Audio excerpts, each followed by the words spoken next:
Hello and welcome to the second in the series of podcasts from the Coalition for Life Course Immunisation, the CLCI. My name is Gary Finnegan. I'm a health journalist and editor of Vaccines Today, and I'm also a trustee of the CLCI. This series explores how life course immunisation can become a reality in Europe. The CLCI has published a manifesto setting out the steps that need to be taken in Europe to protect people of all ages against vaccine-preventable diseases. One of the groups that's key to making this happen is healthcare professionals, including doctors, nurses, midwives, pharmacists, and others. So, on today's episode, we're going to look at mobilising healthcare workers. And I'm delighted to be joined today to discuss this topic by Dr. Angelos Kassianos, who is a lecturer in health psychology at the Cyprus University of Technology. Angelos, you're very welcome to the podcast. Thank you. Very nice to be here, and thank you for the invitation. It's great to see you, and we're going to talk about healthcare workers in a moment. But I suppose my first question for you, as a health psychologist, which you are, why is the problem of vaccine uptake so interesting to you? Well, because a lot of the things I'm interested in have to have with behavior and the determinants of our behaviors, like our attitudes, our beliefs, how we perceive things, and also how our social surrounding, the world, the different systems that we exist influence our decisions and our decision making. So I came to be interested the last 5 or 7 years in vaccination hesitancy. It's one of the global health threats. And also I believe that there's a lot of scope and there are a lot of gaps in what we can do in order to improve vaccination hesitancy at the population level. So that's the reason that I'm mostly interested in this. Okay, it's interesting. And have you seen that field evolve quite a bit in the last years? Because you were involved in it before COVID and everything, but now there is obviously it has become a bit more topical, and we know a bit more data on what works and what doesn't work, perhaps. Yes, so we do. I think the landscape has changed a little bit, but most of the things have remained the same. So a lot of the determinants of vaccination hesitancy are haven't changed so much. Of course, the COVID-19 pandemic has influenced hesitancy at multiple levels. We have seen, for example, an increase in hesitancy in pediatric vaccines following COVID-19 pandemic. We have seen an influence in influenza vaccinations as well. So there's an influence in the landscape, but I think the narrative is there. The social agents who are involved in vaccination promotion are the same. The thing is, I think you used a very important keyword before, Gary. I think it's mobilization. So I think what we lack is kind of evidence-based mobilization. And I remember during the COVID-19 pandemic, for example, I was asked multiple times, what can we do? And there isn't a golden, like one single answer of what you can do, what we can do. There are multiple things that we can do. There's the thing of bringing different stakeholders together for building trust, for example. But if I would recommend one thing, for example, during the pandemic, was to mobilize the healthcare workers because they are the agents who were mostly trusted during that time. And we saw sometimes the opposite direction. So a lot of the things that we discuss are political decisions, are decisions that have to do with policy making. And of course, I'm a scientist, I'm a researcher. I conduct research studies, but I understand my responsibility also to be involved also in translating the evidence that I am producing into policymaking recommendations, and that's something that I think we all should be doing. And do you think the field has moved to the point where it is considered a vital part of the evidence? You know, it's like evidence-based behavior change about an evidence-based product, you know, I mean, about which is the vaccine. Whereas in the past, maybe there was an attitude that said, well, it's just more information is what people need. And if they knew what we knew, they think what we think. But of course, it's more complex than that, as you say. But do you think that's accepted at a policy level? No, I think that we have a lot of things to do. There's a lot of room to convince also policymakers that information provision is just one step. I come from a background that we consider information provision insufficient. To give you an example, we all know that smoking is bad for you, right? So I don't think there's a single person in the world, or very few whatsoever, that no, they don't know that smoking is bad for you. But why do we smoke? It's because behaviors are much more complex than that. So if it was that simple, I think it would be much easier for policymakers to influence people's decision making. But it's not as easy as that. There are multiple things that determinants of why we behave in certain ways. For example, beyond knowledge, there's also awareness, there's attitudes that we carry on. We are all people who have their own agendas and their own beliefs, their own ideologies. I'm one of those people who believe that even if we admit it or not, every single person has an ideology, has a certain number of values or ideas about the world. So it's a matter, even if we don't admit it, that's also an ideology. So that's also a belief. But there's many different things. Social influence is also very important. Social norms. So is the behavior, even healthy or not, considered important for my significant others, for the people that I love or trust, or the people that I interact with. There's also things like perceptions. So we've seen that certain behaviors, including vaccination uptake, is influenced by a person's perceived susceptibility to the disease or the perceived risk. We've seen younger people, for example, having been more hesitant to vaccination because they consider that during, for example, COVID-19 pandemic, it didn't influence them. It wasn't a risk for them. So there's a lot of different things beyond just knowledge that influences our decision. Okay, interesting. And so we're all the conversations we have and how we filter the information that comes in is all, you know, we put this Of course. together in our own minds. But one of the groups said, as you had said earlier on, that maybe has a bigger influence than others is trusted healthcare workers. Maybe just the most basic question is why, or what is the evidence that healthcare workers matter in these conversations?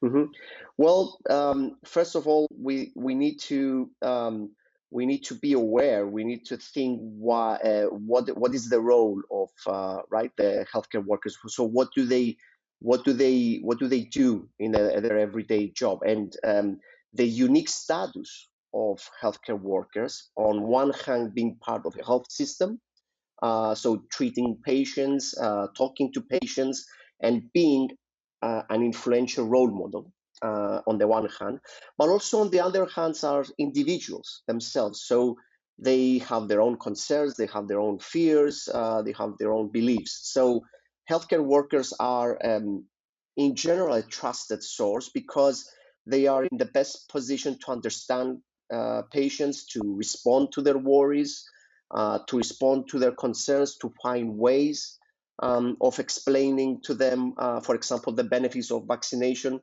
But going back to what I mentioned earlier, they also sometimes experience a moral tension between what is their duty towards their patients' health, and also to their own right to make their own autonomous decisions. But if I can just map the healthcare workers' role and why is it important, I would say three things. One is because they are the professionals who administer vaccines, so to the members of the public. So they promote uptake, they manage their expectations, they have an obligation to make patients feel safe and respected and informed. The second thing is because they can also recommend vaccines. And I'm one of those people who believe that the role of healthcare workers doesn't stop and end with their own patients. Healthcare workers are also policy agents, that they have a national role in encouraging public vaccination. And the third thing, of course, which is also controversial a lot of times and there's a lot of discussion, is because healthcare workers should also accept the vaccines themselves. And there's also some barriers and facilitators for that as well.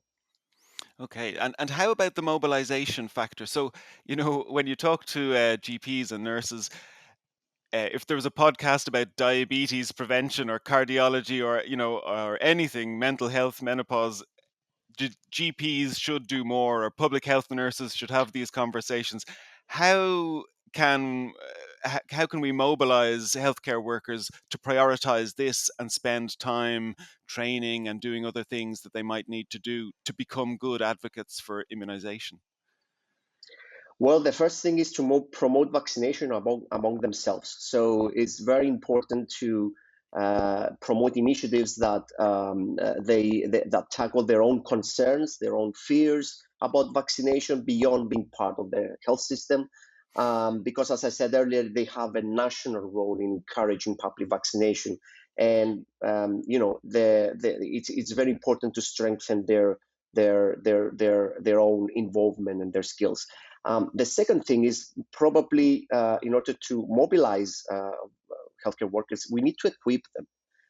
So healthcare workers, we did a Delphi study some time ago where we tried to understand, are healthcare workers properly equipped, or are they ready to promote vaccination? And the answer is not so much, because they consider that even if they are agents of change, and their source of knowledge is important, they really need available evidence-based information.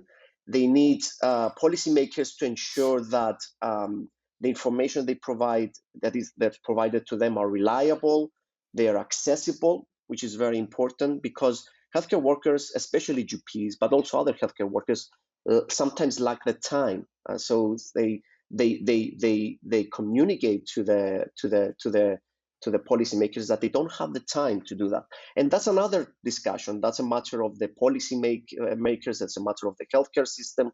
But what we can do is also to equip them, as I mentioned earlier, in order to mobilize them for health insights and ensure that they have access to information appropriate for their perspectives and their also educational level. And also this information should be continuously updated, because the landscape of vaccination changes, and there are many research studies that are out there. So this communication of the evidence base to the healthcare workers is also very important.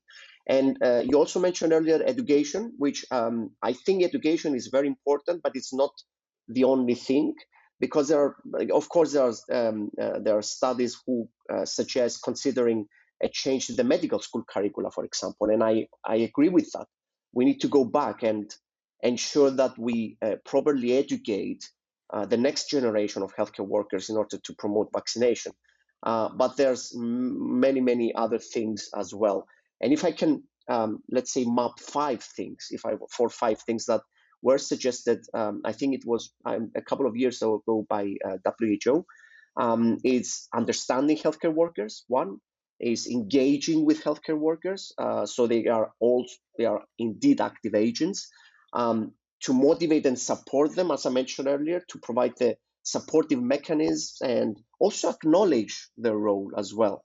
To build their knowledge, of course, their skills, their confidence, their communication skills, communicative skills to promote vaccination, and also value their role as agents and as partners in decision making, and not just telling them just what to do. Involve them in decision making. And interesting, you mentioned about communication skills, because doctors and nurses often say they need to have answers to questions about side effects and difficult, challenging questions people will come with, maybe things they've read online or just natural concerns. You know, you're trying to convince a pregnant woman, for example, to have a vaccine. There's going to be plenty of questions for good reason. So they need answers. But what about also having like the sort of communication and persuasion skills to navigate challenging conversations where they don't want to break a long relationship with a patient who may have other conditions being managed. So how do they know? How do they navigate that sort of fine line between having a difficult argument and and getting to the right place with the patient? Yeah, I totally agree with that. That's the key for education. I think that's why we need to go. Why I mentioned earlier that there's a lot of voices out there that we need to go back to medical curricula, but also to continue professional development. You mentioned, I totally agree with this skill of navigating the difficult conversations, and in order to do that, so that's my personal view.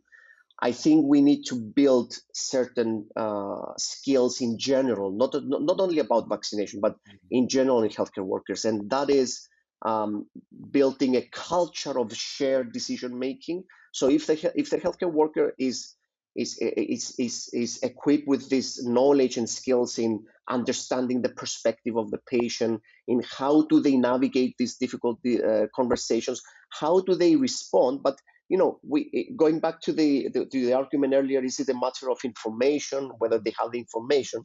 I would say that's 30% of the story. The other 70% is a skill. So these skills should be trained in order for healthcare workers to have this shared decision-making culture. And also, what we talk a lot about in medical education about person-centeredness. So putting the person in the center. So if the healthcare workers have the ability to initiate conversations and consultations where they actively listen and respond to their patients, then we can make a small step forward. Because a lot of the times, what we observe in consultations with patients is that there is sometimes a culture, especially in certain countries and certain contexts, of the expert telling the non-expert what they should do, and it's an example of medication adherence as well. So we have this false idea that we prescribe medication and patients go home and they just take their medicine. It's not true. It doesn't happen like that. Medication non-adherence is also another important issue related to vaccination hesitancy, of course.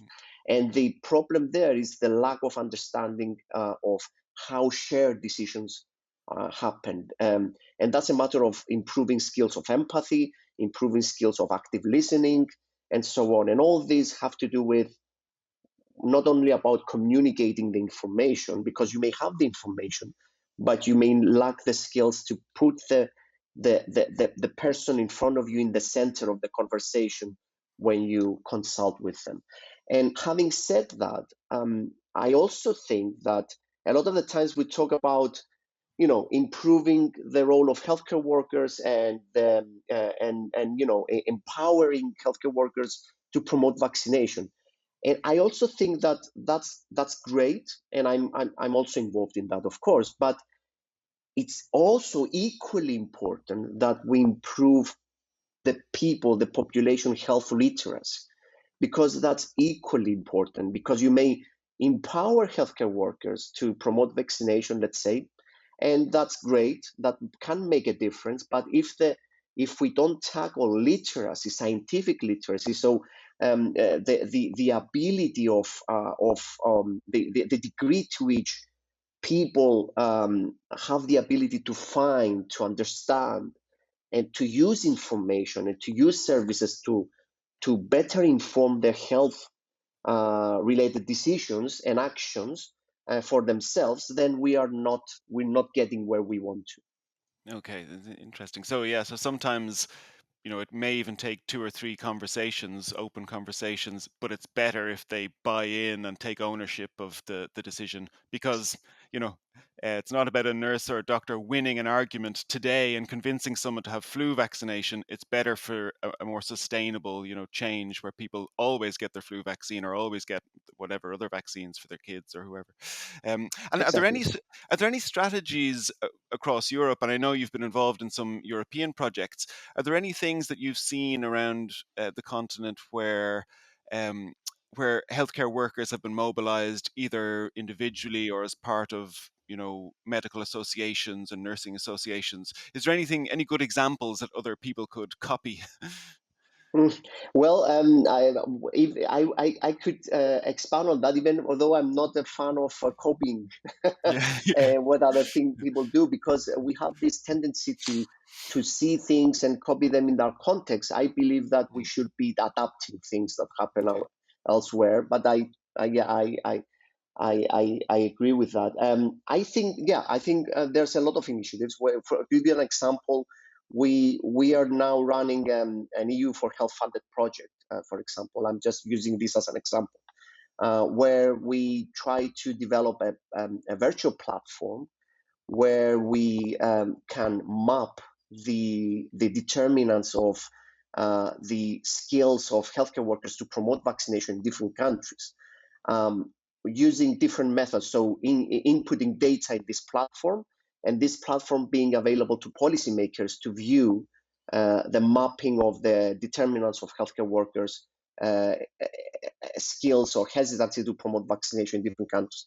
And why is that important? And we're not rocket science here. The other people are doing similar things. I'm just mentioning this as an example. But why is this what I call shared knowledge initiatives important?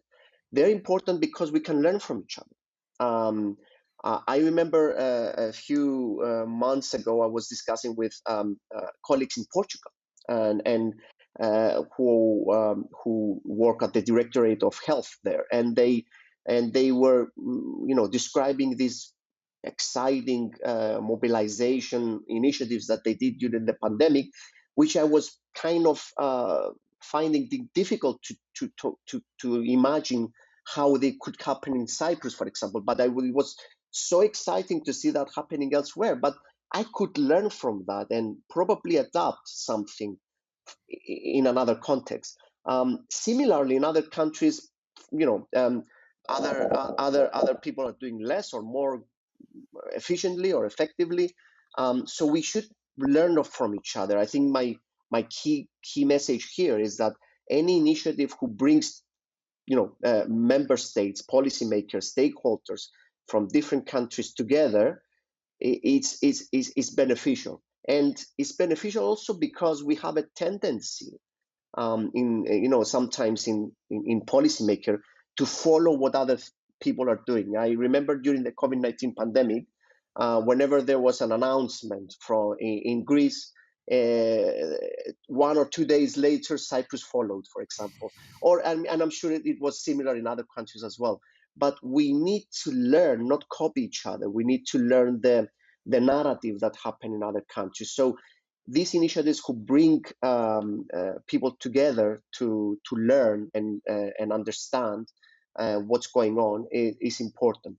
And the other thing is that we need to base our decisions in evidence base. I'm a proponent of this evidence based decision making culture.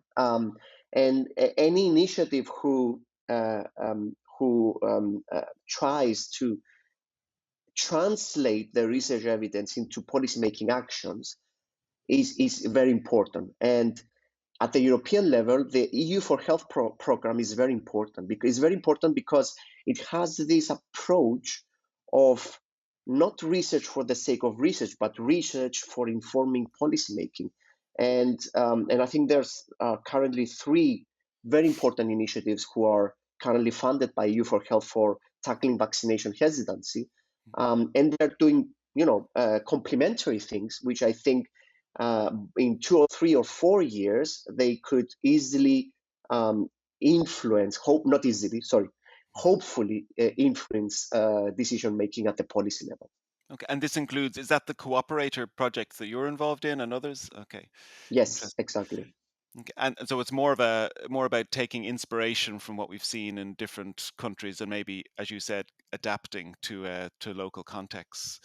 Yes, and learning from our mistakes, because a lot of Mm, things, a lot of times we are inspired by the good examples, and that's great. But also we need to learn from what have we done, and how can we do it differently.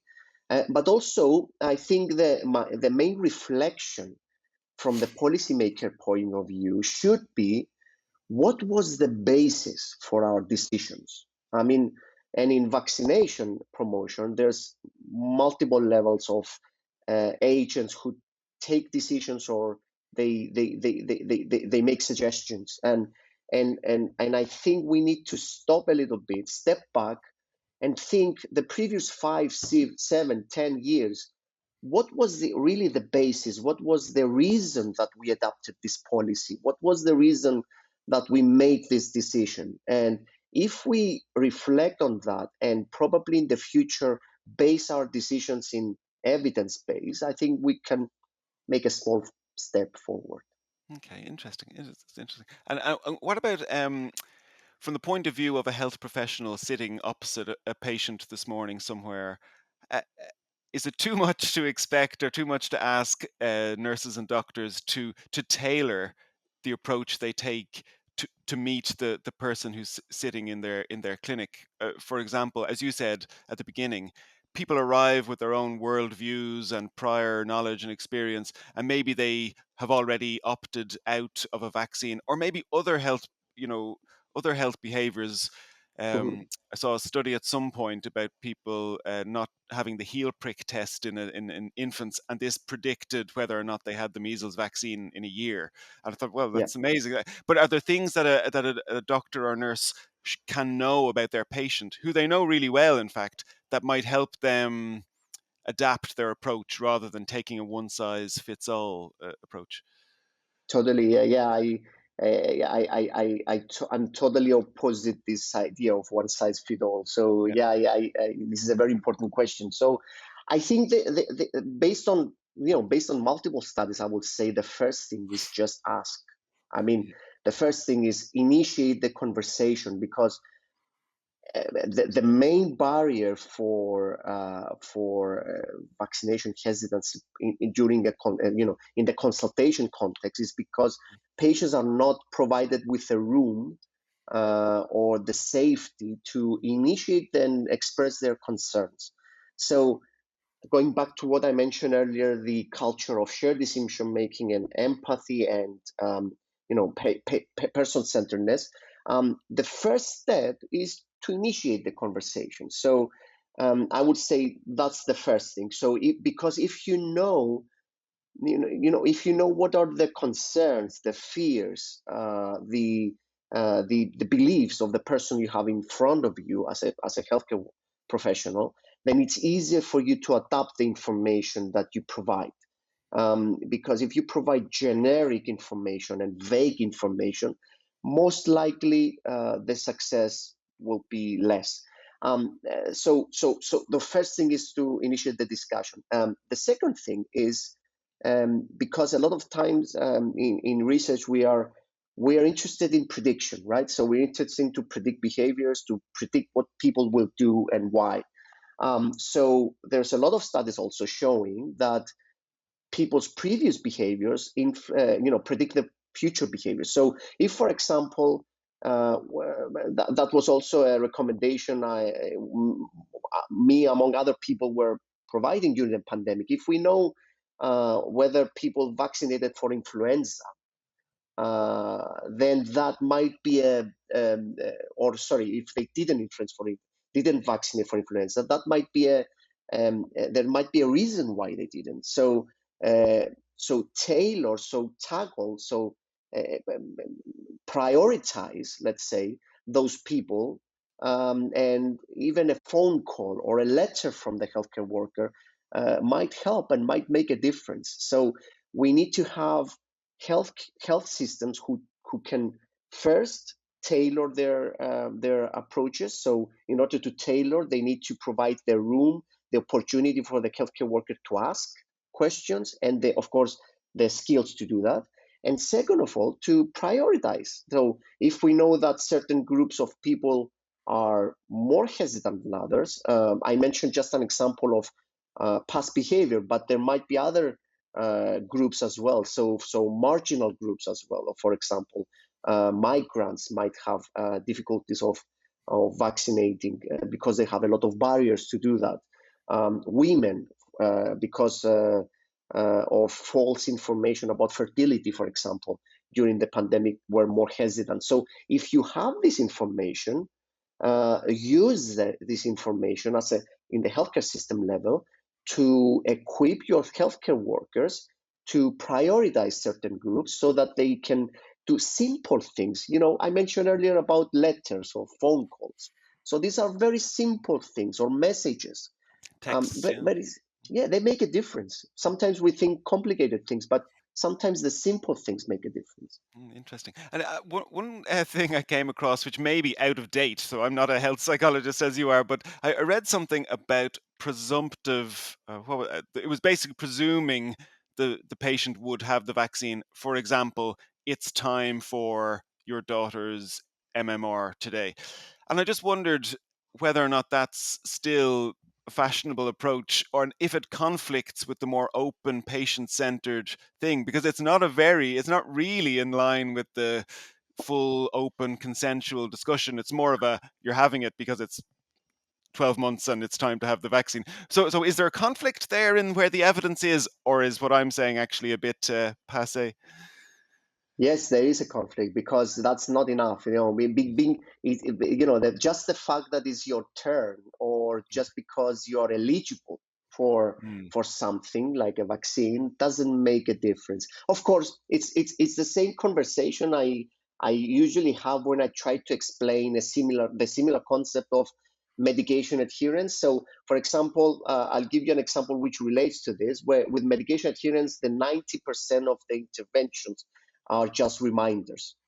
And my response is that you can remind a patient that doesn't want to take their medicine 1,000 times a day. They still won't take their medicine because you're not responding to the reason why they're not taking the medication. And it's the same thing in this example. If you don't have the evidence, if you don't have the information, the data to inform your tailored approach towards that individual, then just a generic reminder, which is fine. I mean, it's not like I'm opposing reminders or these kind of things, but it's not enough. So a lot of the times we just sit back and say, oh, I did this was my responsibility. I informed my patients. I send them reminders, emails, letters. What else can I do? And that's the danger. If we consider that we're doing enough, when we're not doing things that are informed by as you said earlier, Gary, but from the current evidence, from the updated evidence of behavior change, then we're not doing enough. And one of the models, for example, we usually use in behavior change is called the COM-B model. So the COM-B model puts the person in the center of a context. And there are multiple levels and reasons for not changing our behaviors, including our motivation, our capabilities, but also very importantly, the opportunities. So that's the O part of the model. So we need to involve, and I think, and of course, I'm a little bit biased because I'm a behavior scientist, but we need to go back and involve behavior sciences in how we do things, in how we design the interventions, the campaigns, because one size fit all doesn't work. Because just reminding people doesn't work. So what does it work? We need to go back to behavior science and understand all the things that I mentioned earlier: engaging, involving, understanding the reasons why, providing the opportunities. And there's some things that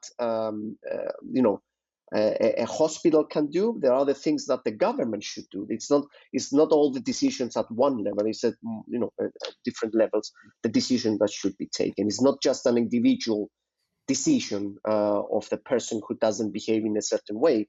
It's a contextual things that we need to And consider. I guess this is what health psychology has brought to smoking cessation, but also to healthy eating. It's fine to tell people eat 5 vegetables per day, but if they don't have the opportunity or access to cheap vegetables and the skills to cook them, then it's not going to happen. But Exactly. just going back to mobilizing health workers now, as we're sort of coming to a close. Uh, as I was asking at the beginning about how to motivate busy people to spend time on one more responsibility of which they have many, and I think in the UK I saw a report saying that they monitor very closely what each practice is doing in terms of, say, flu uptake, and Mm. perhaps even incentivize in some ways to hit certain targets. Are there practical things like that where knowing that the next GP has 75% flu vaccine uptake in his older patients, Yeah. this kind of natural competition that professionals might have, is this something that might work? Yeah, it also works at some level, not entirely, in other things as well, like for example, cancer early diagnosis. And I was in the UK for years, and there was also this approach, this culture of incentivizing the local general practices towards their success in different things, like as you mentioned earlier about vaccination, but also whether there are less cancer diagnosis or cancer screening and so on. I think that works at some level because it's like the thing that I mentioned earlier about the shared learning. It works at one level, but we need also to go to the next level as well. So if there's, for example, let's say a general practice that doesn't perform well, the next question is, how can they perform better? I mean, just knowing that they don't perform well doesn't mean that they will change in the future. It's the same thing with monetary incentives. Monetary incentives are not successful incentives. They might be successful, but not sustainably in the future. So, in terms, for example, going back to the example you've provided earlier, I would say yes, but also provide good examples. So, like, uh, explain to the general practitioners or the general practices who don't perform well why other general practices perform better. So let them learn from others, or even bring them together, maybe in a strategic, systematic way. Bring them together to discuss, and we will be surprised of what will come up from those discussions, because we need to learn from those who perform better. We need to translate their performance and the indicators of their success into key recommendations for those who perform less better. Okay, fantastic. Okay, well, I think we're really coming to the close, but very, very briefly, a last one. Given that there's so much more evidence being generated and networks being created through some of these European projects, are you optimistic that we'll get better at mobilizing healthcare workers for vaccination? Well, I'm generally an optimistic person. I don't know if I represent the general perception, but I am, because I think there's a constant there are initiatives, and CLCI is one of them. I think this is a great initiative. It's doing a great job in this area. I think the evidence is there, the initiatives are there. I think the difficulty is taking the difficult decisions who are at the policymaking level to change things. And I'm not a policymaker, I'm not a politician, but I think the difficulty a lot of the times is that sometimes the researchers, the journalists, also the scientists, a lot of these groups speak a different language than the language that is needed at the policymaking level, or the language or the priorities of the politicians. So even though I am optimistic, I would say that we are, these initiatives are not enough. There should be a more political level of decision in order to efficiently and effectively promote vaccination at the population level and change attitudes, change behaviors at the population level. And also, we need to remember that even though the European Union is one thing, different countries have many differences between them. There are different contexts, different priorities, different characteristics. So we also be reminded that, again, not one size fits all. We need to adapt what we do in the different contexts of these countries. Okay, fantastic. I totally agree for what it's worth, and also I share your optimism bias. Yeah, I think we are getting places. Well, thank you so much for all of that, Angelos. I think that was really fascinating, and thanks for taking the time to join us. Thanks to everyone who joined and who listened. Don't forget to join us next month, and you can subscribe to make sure you get the latest editions. And we'll be putting the spotlight in our next episode on data-driven decisions in vaccination policymaking. So please be sure to join us then. Thank you all for listening, and thanks again, Angelos, for a great discussion. Thank you very much.